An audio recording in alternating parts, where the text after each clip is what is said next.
Bonjour tout le monde, je refais une petite vidéo parce que j'ai vu qu'il y avait un petit intérêt quand même pour ma chaîne.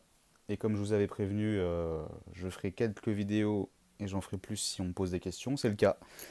Donc une petite vidéo, alors j'essaie de pas les faire trop longues, c'est même pas pour pas vous saouler, c'est que je mets une plombe à encoder les vidéos sur YouTube, je sais pas pourquoi, pourtant j'ai un bon débit, donc voilà. Donc j'ai pas mal de sujets à aborder.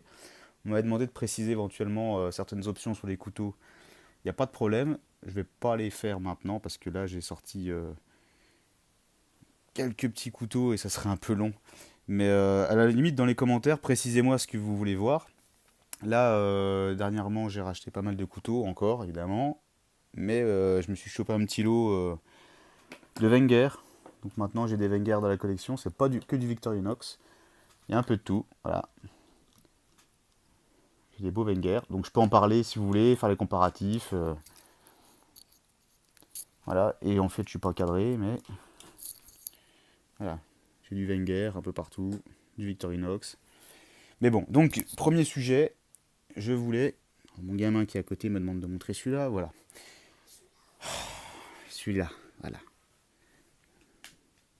Donc, je voulais parler du fameux haut-parleur, le petit sujet.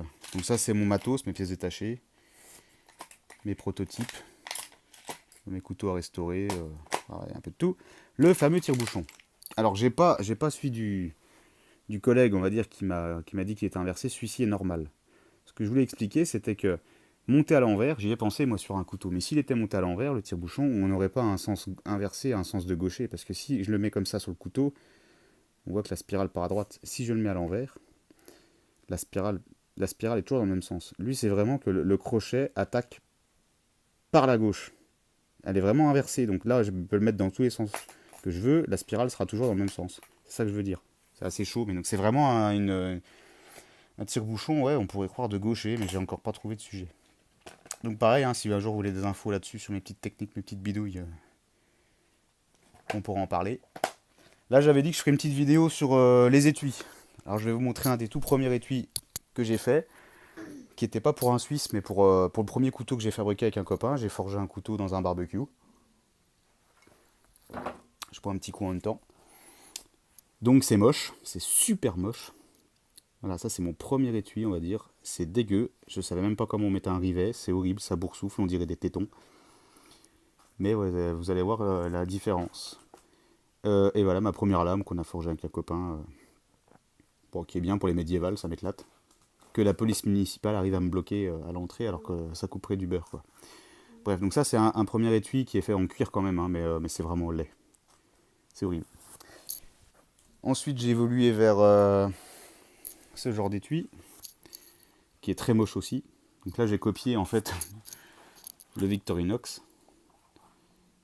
J'ai essayé de faire un peu les mêmes coutures, les mêmes techniques, mais c'est un boulot de fou. Et bon là il est très moche parce que je l'avais travailler au niveau de la couleur avec de la peinture, c'est quelque chose qui n'est pas à faire, c'est vraiment de la teinture pour cuir qu'il faut utiliser et pas de la peinture. Bon voilà, ça peut peut-être servir pour le mec qui fait de la repro, ou enfin je sais pas, mais bon, c'est pas beau. Ensuite, je suis arrivé sur des petits modèles d'étui comme ça, que j'ai porté à la ceinture, qui commencent à être sympathiques, mais que du rivet.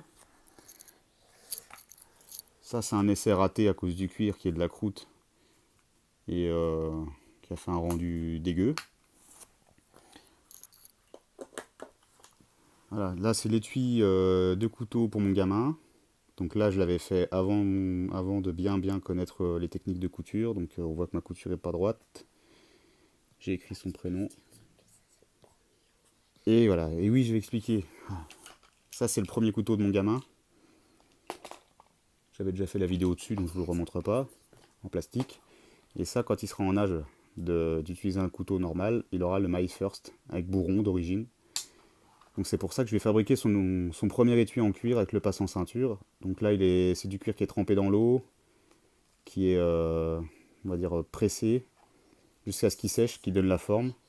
Théo, chute, chute. Ce sera son premier vrai couteau, excusez-moi. J'arrête pas de parler, je vais demander de pas parler. Donc avec le lettrage fait en marque à frapper, et puis renforcé au Sharpie. Je ne sais pas si ça tient dans le temps, mais voilà, c'est son premier étui. Bon déjà, on a une petite évolution quand même. Ensuite, j'ai fabriqué celui-là. Pareil, moulé avec de la couture. Je sais même pas comment ça s'appelle. J'apprends le cuir tout seul, donc je cherche pas forcément. Donc doublé cuir avec la couture qui prend l'intérieur et l'extérieur. Et dedans, ça c'est encore un nouveau modèle. Oh là là, la lame est pleine de fromage. Et voilà, c'est avec celui-là que je mange. Donc pareil, le couteau là, si un jour vous voulez que je vous en parle, je pourrais, mais je peux pas vraiment parler de tous les couteaux, il y en a trop, mais précisez-moi. Donc avec les petites pressions, étui bien sympa. Bon, le dessus est moche, en fait, j'ai voulu voir si ça se marquait bien, ça se marque, sauf que j'ai fait n'importe quoi et ça a vraiment marqué. Mais bon, dans l'idée, j'aime bien cette partie en fait. Là, je trouve que ça a de la gueule. Donc voilà, on évolue. J'ai fait celui-ci pour mon père, que je vais bientôt lui envoyer par la poste, qui est dans le sud. Alors j'ai essayé de faire un style avec un couteau suisse que j'ai rénové pour lui exprès.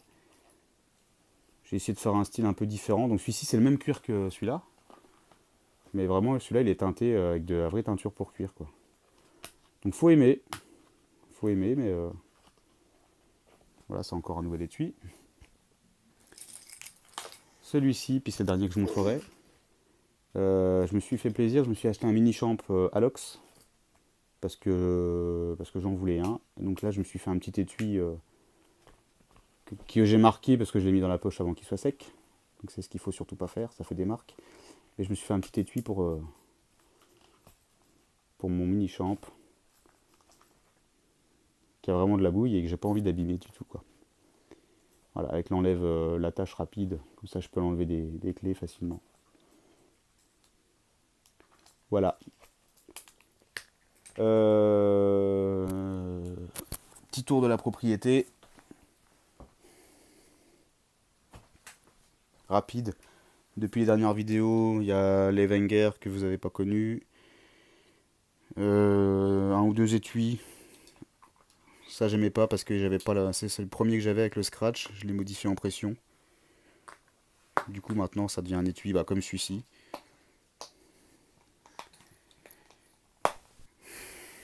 Voilà le couteau de Théo qui veut que je montre.